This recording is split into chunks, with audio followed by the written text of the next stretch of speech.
Nick Della Torre joins me today. He's a friend of mine. He's from Gators Online. We're talking Florida, South Carolina, and maybe beyond. Been a very interesting season for Florida baseball. Hope to have Nick on. I was texting Nick all year for help, or thought I was. I I was never ignore texting. you, Chris. Well, I was beginning to wonder, but it's funny what happens when I got the right number. He responded in seconds, and here we are. And it's been a fascinating season for Florida. All right, tell me if I'm wrong. Mm-hmm. Watching from afar for a while, I felt for a while Florida was a little overrated. I just didn't like the way the pitching was going. It was hit and miss every weekend. I feel like that is not only clicked with the rotation, but now they're getting starts from other guys who can go 5 or 6. Heck, Florida had what?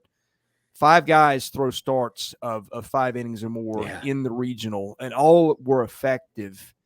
I don't know if there's any other team in the country that can say that. I feel like my opinion on Florida is flipped because of that. And frankly, if gun to my head, life depending on it, if I'm taking a team to win the national title, it's either Florida or Wake right now, and I think it's Florida.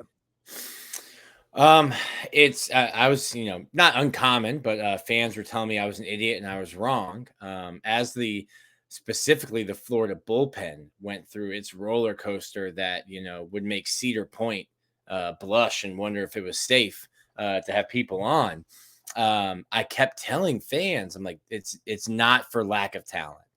Florida has a ton of arms. They always do. I've been watching these guys since the fall. I would leave a Billy Napier press conference and go write my stories at Condren Ballpark and watch these guys throw. I knew they had talent. They just couldn't figure it out.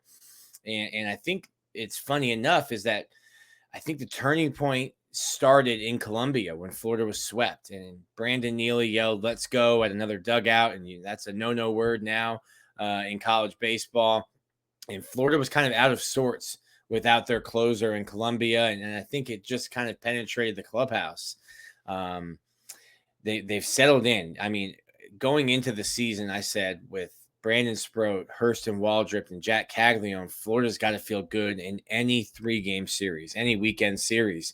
And they only lost 2 all year, on the road at Columbia and on the road at Texas A&M. And that was a desperate Texas A&M team who needed to win at Florida or beat Florida and have a good run in Hoover just to make the tournament. So I understood that one. Florida's pitching has definitely clicked. It started in Columbia when they really started to define roles. You have 2 left-handers in Cade Fisher and Philip Abner who aren't lefty specialists. They're fine to pitch to righties, get extended innings. We saw that with the freshman Cade Fisher, who owns the lowest single-season ERA in any classification in Georgia. His senior year, he had a 0.71 ERA. Doesn't strike out a lot of guys. He only sits maybe 90 to 91, but pounds the zone. All over the zone, can throw 3 pitches for strikes in any count. You have those 2 lefties, and then obviously Ryan Slater, who had a great redemption story.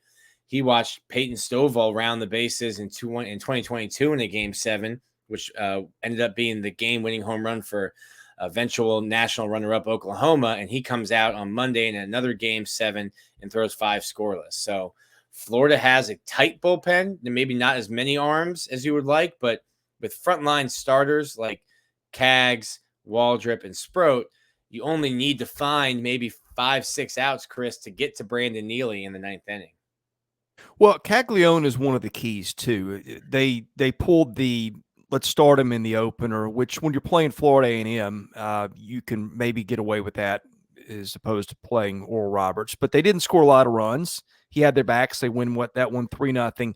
His season has kind of been a tale of 2 seasons too. I guess it maybe started with the Vandy series when he pitched pretty well, but it seemed like he was a guy that, like, you would read the box score for 2 months, and it seemed like it was the same line every week. It was he pitched 2 to 3 innings, he'd walk 6 guys, he'd give up 3 or 4 runs, and then turn it over to the bullpen.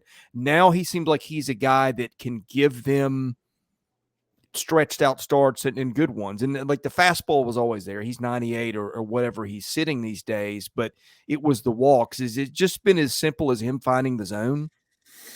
Yeah. I think he's coming back. This is his first time pitching after Tommy John surgery, which happened his senior year of high school. And I think the last thing that comes back is your command, as you're just trying to get a feel. You're trying to get over that mental hump.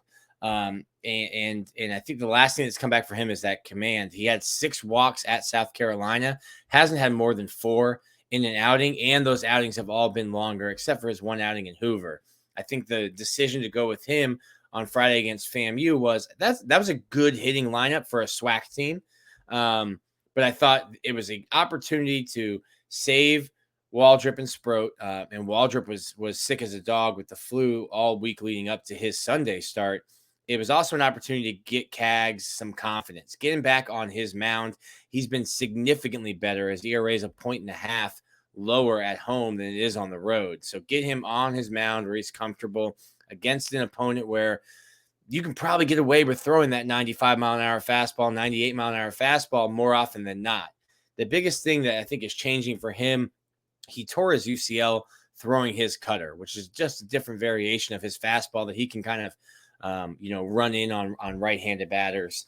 And the mental hurdle of getting over the pitch that you hurt your arm on, I think, has added to his repertoire. And now he has a 4th pitch to mix in because he's really only throwing changeups to right-handed batters. Won't throw that to lefties, but you can throw the cutter in on righties or have it run away from left-handed batters. So I think adding that pitch in, along with getting further away from Tommy John surgery and getting that command back, has been huge for him.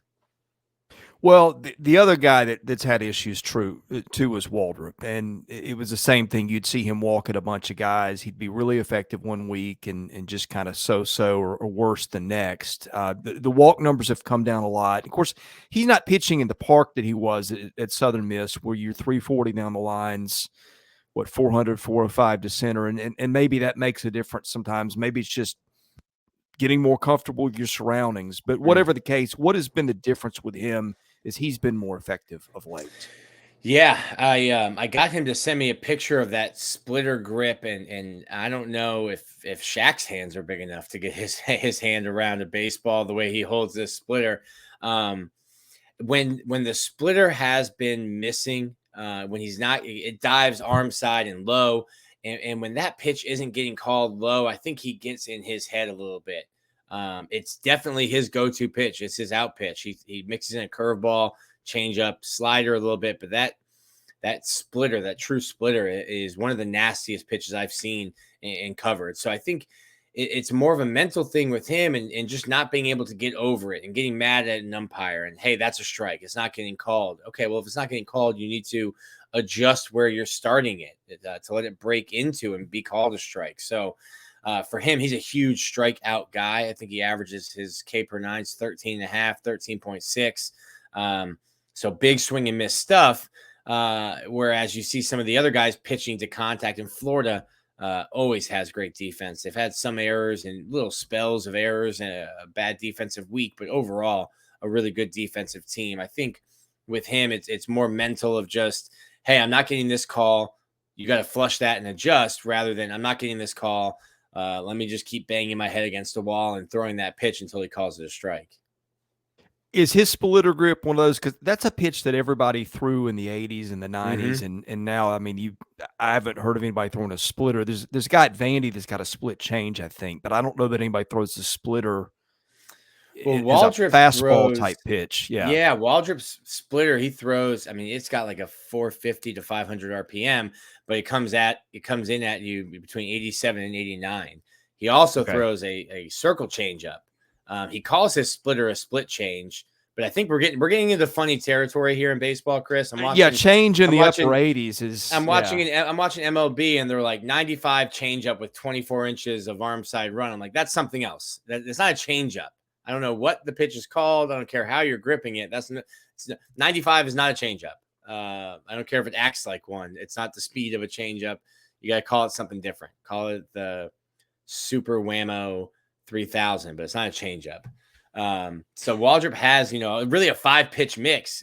With I call it a splitter. He calls it a split change. But when you throw a circle change, that's your changeup, and then you've got a splitter as well. And then that's really interesting about Florida. For so long now, everyone has been fastball slider. And Brandon Sproat's secondary, his first secondary, the one he goes to, is a changeup. And he has a plus changeup. And Waldrop's secondary is that splitter. So you've got Florida's 1A and 1B. Won't even call them a Friday, Saturday guy. They're 1A, 1B. Don't have a secondary pitch that a lot of guys are used to seeing predominantly from the arms they've seen for the last 4 months. Yeah, that's interesting. I guess that's a portal thing too. It's not like you stick with the same players for 3 or 4 years. Waldrop was a transfer, obviously. I mean, it's adjust with the times, I guess. But man, it's as a side, no wonder we're seeing so many injuries when the velos you're seeing these days. And I think it's hit everybody in the league. But I have another question too. They're how many years into that park now? It's 2 or 3. Well, unfortunately, it opened in 2021. You built a brand new $65 million jewel, and then had it could only have 800 people in it for an entire year. So how does that play? Well, go ahead. I'm sorry. So 21, 22, and then this will be the 3rd year in it.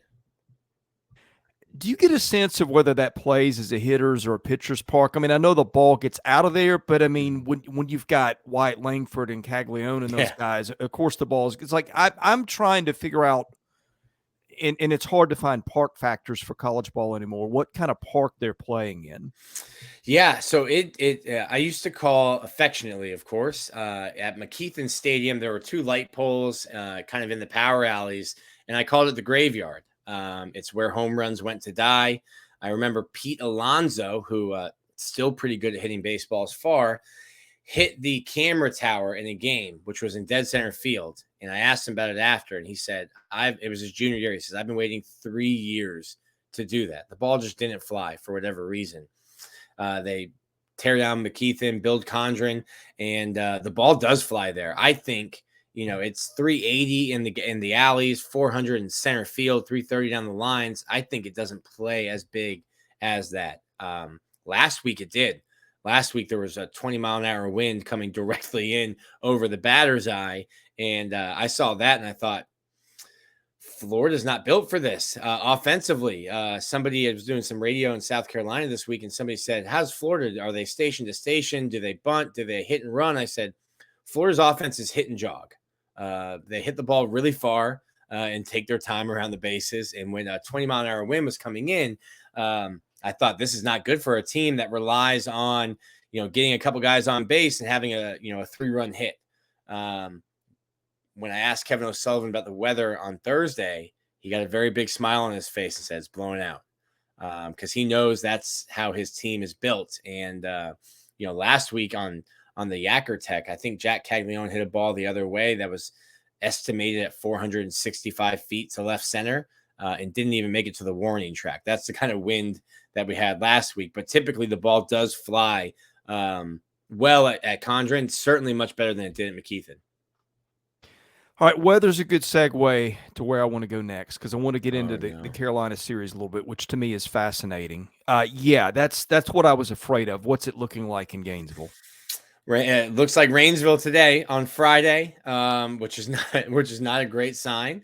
And then possible rain on Saturday, and if necessary, game. Now the forecast I think has gone down to 40% chance of rain, but it's all thunderstorms that are being forecast. So you've got that 8-mile circle of baseball death, where if there's a lightning strike anywhere within that 8 miles, restart the clock for another 30 minutes. So we're knocking on any and all available wood here. We're doing our anti-rain dances. That's just the time of year in the South and definitely in the state of Florida.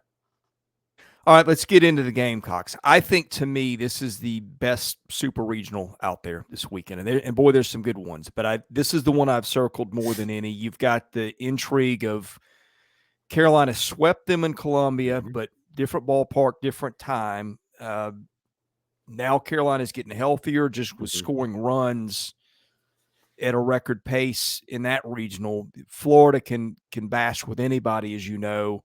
Both two very talented pitching staffs. Carolina's had trouble staying healthy, but they're in a better spot right now. First of all, what was it that gave Florida such trouble the first time around in what was that, I guess, late April in Columbia? Yeah, the strike zone gave them a lot of trouble. I'm not sure where they donated the money from the walkathon that they held in Columbia, but I hope it went to a good cause. 26 walks, hit 2 batters in 3 games. And Wyatt Langford was 2 for 11. He was coming off of his injury.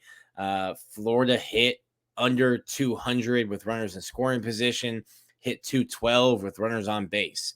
So not only were the pitchers handing out free tickets to the base paths, but Florida, when they would get guys on, couldn't get them over, couldn't get them around. So I think both teams are in vastly different places right now. South Carolina, at the point when Florida went to Founders, South Carolina had only lost 1 game, and that was to number 1 LSU and Paul Skeens on a Thursday night.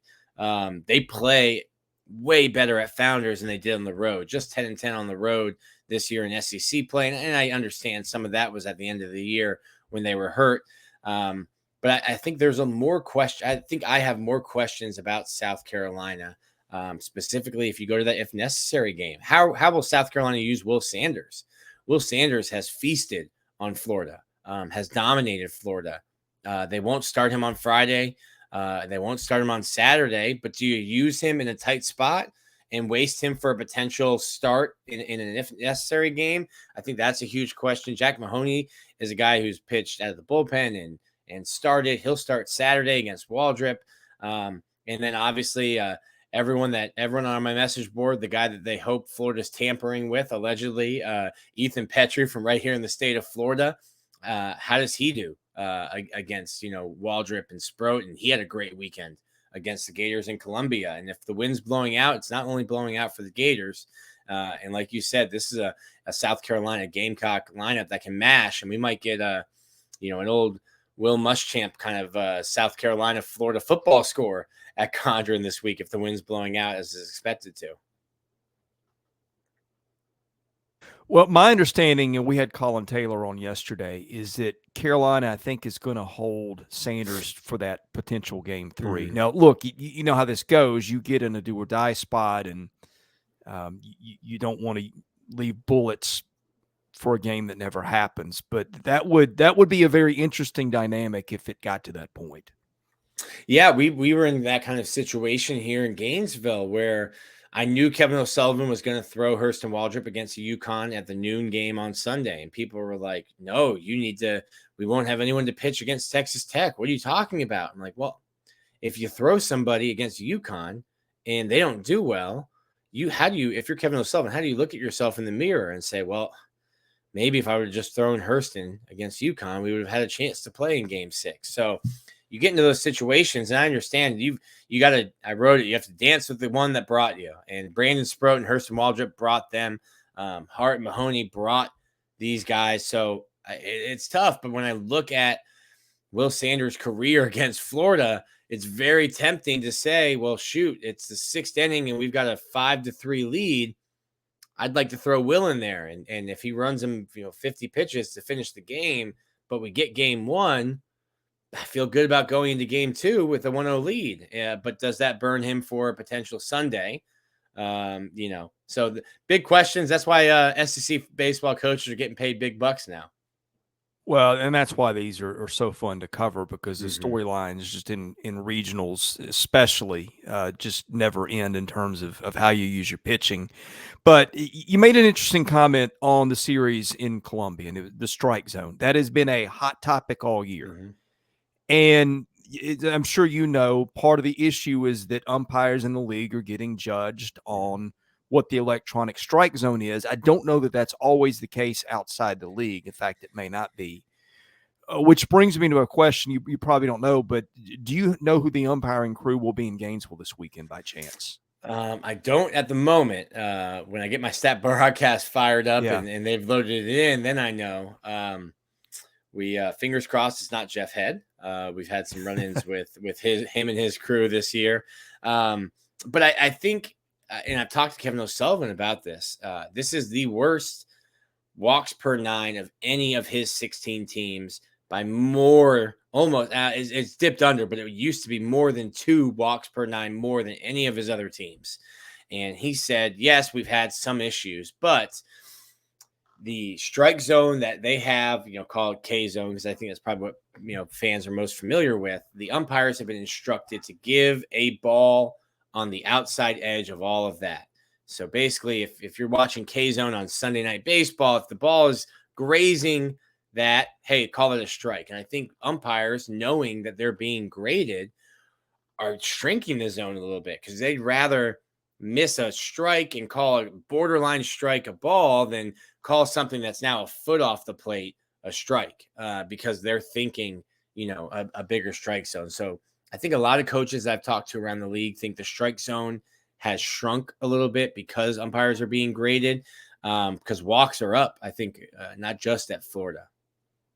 I don't know how you pitch in college baseball anymore between the walks, the balls, all that stuff. And by the way, the electronic strike zone, I've talked to people, it's not always accurate. I mean, it's probably, I'm going to guess it's better than human eyes, because trying to determine exactly where a ball that's 98 is, I don't know how many, maybe Ted Williams could see that well. I don't know if umpires can or not, but the whole dynamic of offense and pitching, and you throw the strike zone and the pitch clock in there, it's just been fascinating to see where it's gone. I'm very interested to see where it goes next year, because you would think there's going to be some kind of adjustment.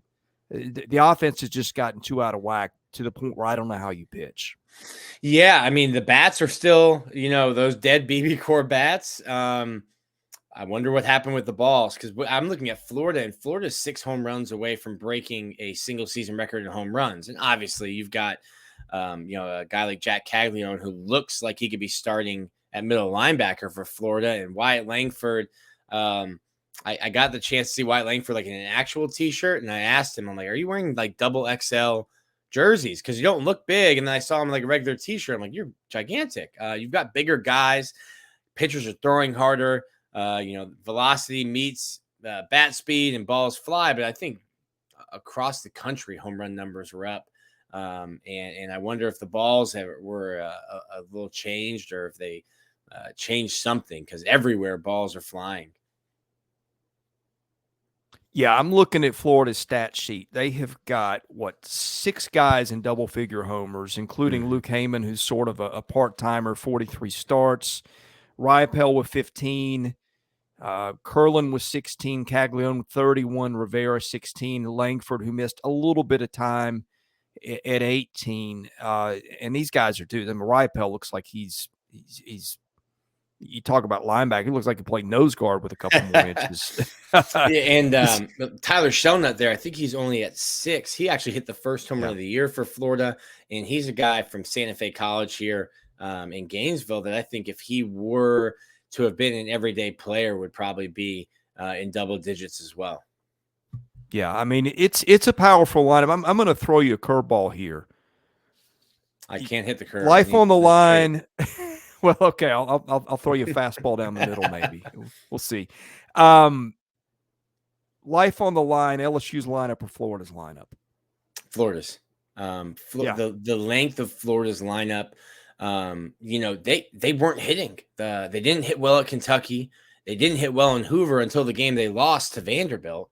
And then they couldn't score against Florida A&M. They couldn't score against Texas Tech in game 2. And I'm thinking, what a time for this lineup to slump. But the depth of the lineup it's not really dependent on one player. BT Ryapel was, hitting 5th all weekend in the regional, and 0 for 15 until hitting 2 home runs. Josh Rivera, I think I heard more expletives out of his mouth after popping balls up than I heard, base hits from him all weekend. And then he goes 3 for 4 in a game 7. There's always somebody. The lineup is just so deep. There's always somebody that is able to pick up the slack. If a Wyatt Langford, Cade Kurland had the freshman leadoff hitter who's got 16 home runs on the year. He had a terrible regional, and you have to wonder if that's a freshman kind of getting fatigued. I just think there's so much depth, really 1 through 9 in this Florida lineup, and guys off the bench who you can call in and pinch hit as well. Yeah, they've got Derek Fabian. They got a lot of guys who'd be playing a lot of places that are just having to park it for now. But You mentioned the wind blowing in and that changing things, and O'Sullivan being excited by the wind blowing out. I'm curious, like if the wind is blowing in a big direction one way or the other, who does that favor? Because I think you've got two very similarly built Mhm. teams. I mean, obviously, Carolina can leave the yard in a hurry too. Does the weather, if it goes extreme one way or the other, favor either team? I think really the only way it would favor South Carolina is if the wind were blowing in, and then you had to start manufacturing things. Like I said, Florida is not a team that was built to bunt or go station to station or hit and run. They bunted a little bit, but this isn't a team that's sacrificing outs. So I think South Carolina, the way that their lineup is built, it wasn't just Florida. I need to give South Carolina their credit. It wasn't just Florida being wild in Columbia. I think South Carolina's got 3, 4 guys who can really thump, and then the guys around them get into bullpens. They get 5, 6, 7, 8, 9 pitch at bats, and work a pitcher's pitch count up to get to a bullpen. They work walks. They get hit with pitches. I think they have got a lot of gritty batters that complement those guys who can knock it out of the park. So to me, if the wind were blowing in like it was last weekend, that would greatly favor South Carolina, because I think that's a team uh, that maybe does more of those fundamental old school baseball things with hitting and running, sacrifice bunt, slash hitting the ball backside, things that way, things of that nature. Okay, I'm gonna ask you a question here, and I'll give you the options in case you don't have them in front of you. Okay, the Florida side of the bracket right now, obviously Florida, Mhm. Carolina. Below that, Duke, Virginia, Oregon, Oral Roberts, Indiana State, TCU. True or false? Florida's biggest obstacle to getting to the title series in Omaha is the one staring it in the face this weekend. True, and I look at that other bracket for Omaha and think, my goodness, that's a 1920s murderers row New York Yankees lineup, and Florida should be happy they are in the 2 seed and are where they are. Yeah, I still think, and I don't know how much you follow it outside of the league. I don't follow. I've got enough time to follow the SEC. I don't watch everybody with the magnifying glass elsewhere. But my goodness, you look at Wake's stat sheet. Whether they got 3 starters under 3 ERAs, they can That's rake. I what pops mean, out, because that's a small hitter's yeah, ballpark. If we're talking, I just yeah. brought the 20 Yankees. We're talking jewel box ballparks who are fitting into a small Mm, footprint. That's Wake Forest. So you always expect to yeah. see a bunch of home run numbers coming out of Wake, and doubles and big averages. But when you look at that starting pitching staff, and if you really know Mm. Wake Forest and the typical offense that happens there, and you see those guys, that's when I knew pretty early on that, hey, Wake Forest is for real. If these pitchers that they have are keeping the ball in that park and keeping runs off the board, they've got some dudes, some arms. Yeah. So are we on a collision course for Wake and Florida and Omaha? That'd be fun. I would That like would be that. fun. So I'll tell you this: I did not think when Florida lost to Texas Tech, I did not think they had the arms. I thought it was done.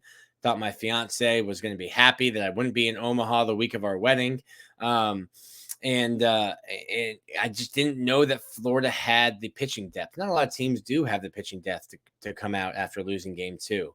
But the start they got from Ryan Slater, the start they got from Cade Fisher, and knowing what Philip Abner and Brandon Neely can do. And then also you have a guy like Tyler Nesbitt, who's draft eligible this year, that I think wants to be drafted, who just hasn't gotten a lot of opportunity because of the other guys. So watching what Florida was able to do, and it was really a Herculean effort from the bullpen, which was much maligned earlier in the year, as we talked about. I don't know that many other teams are built to win in Omaha the way that Florida is with their pitching staff. As good as Paul Skeens is, his K per nine is like 16.7. It's just I can't do that if I fired up MLB The Show right now and created a pitcher. Um, I, I just don't think LSU has the depth. I think Wake Forest might, but I think just the way that Florida is built this year on the pitching staff, and then with how deep the lineup is, they've been really fun to watch. And I think that they're built now and clicking at the right time to make a run. Well, and on Skeens, it wasn't just Ks per nine. Like I do a I haven't checked it recently. I get a stat feed every morning, and Mm-hmm. I'll throw in some, and it'll calculate strikeout. He was striking out over half the hitters he faced at one point, and I think he's still there.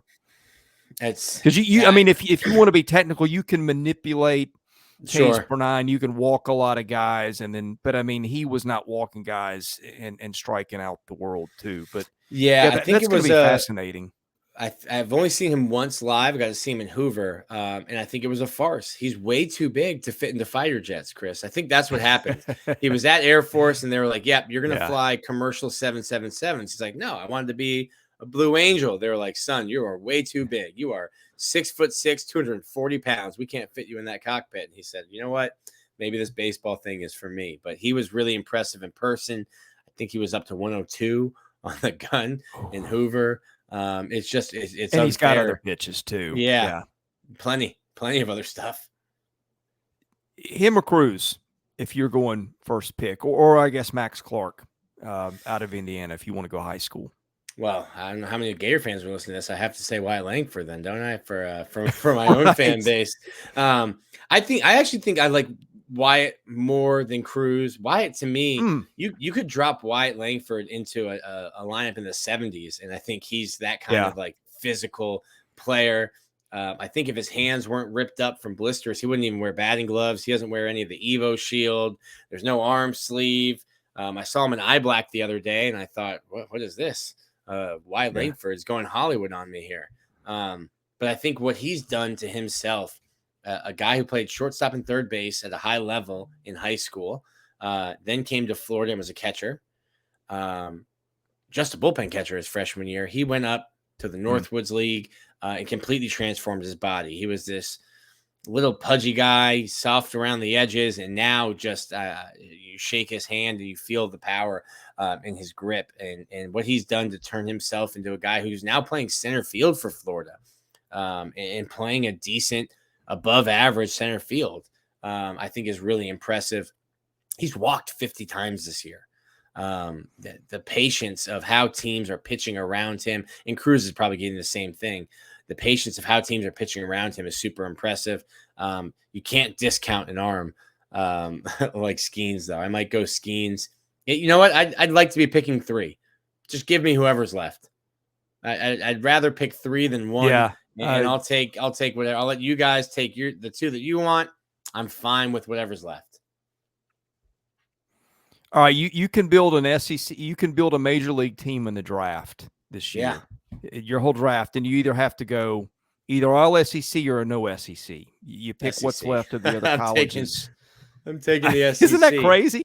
I wondered out loud and half joking, because I don't think it's true. But if you took a team of SEC All-Stars, could you beat the Oakland Athletics once? Maybe. Yeah, well, maybe.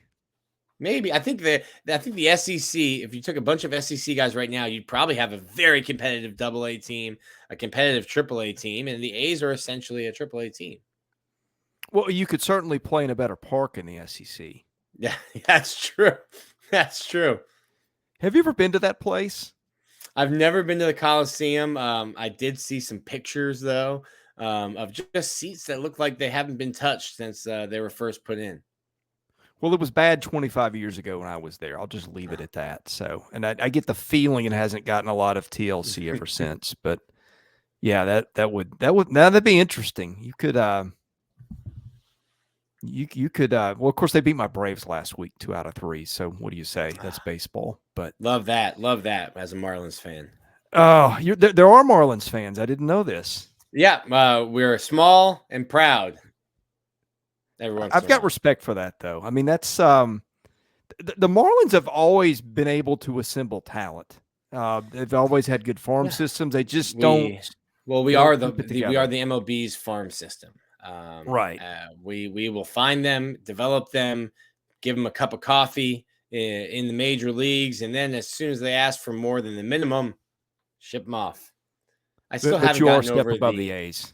I still haven't gotten over the Miguel Cabrera trade for Andrew Miller, who was never good in Miami, ended up, I think, winning a World Series elsewhere, and Cameron Maybin, who was the best AA, AAA hitter would hit 390 in AA, AAA, come up to the Marlins and hit 115, and then get sent back down and hit 390, come back up and hit 117, back down. And that Miguel Cabrera guy did all right after he left Miami.